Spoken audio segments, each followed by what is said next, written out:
Bizim cəmiyyətin ən böyük problemi bilirsiniz nədir? Birinci yerdə yaltaqlıq, ikinci yerdə ədalətsizlik. Yaltaqlığı ona görə ədalətsizliyin önündə birinci yerə qoydum ki, ədalətsizliyi də cəmiyyətin yaltaqlanması formalaşdırır.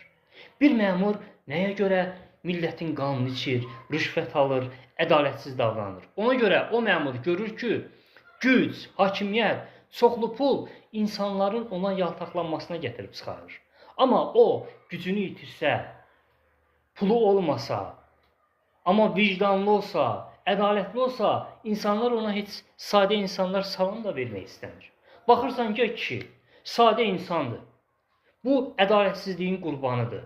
Rüşvətdən şikayət eləyir, məmur özbaşınalığından şikayət eləyir. Amma hansısa bir rüşvətxor məmur gələn kimi o sadə insanlar məclisin ən hörmətli yerini belə həmin o rüşvətxor məmura verirlər. Onu yuxarı başda otuzdururlar.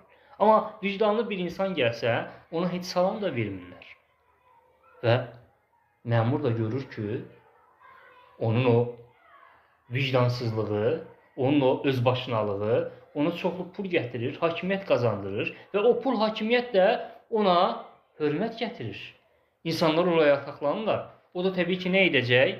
O da ədalətsiz davranacaq, rüşvət alacaq, millətin qanını içəcək. Bax, bunu millət özü formalaşdırır. Birinci millət özü islah olmalıdır.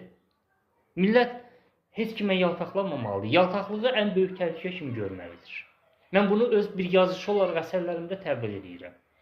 Dövlət qulluğunda vəzifədə işləyəndə, vəzifədə işləyə bunu daima təbliğ etmişəm ki, yaltaq olmayın. Mən yaltaq insanlardan hər zaman qaçmışam, zəhləm yerim onlardır.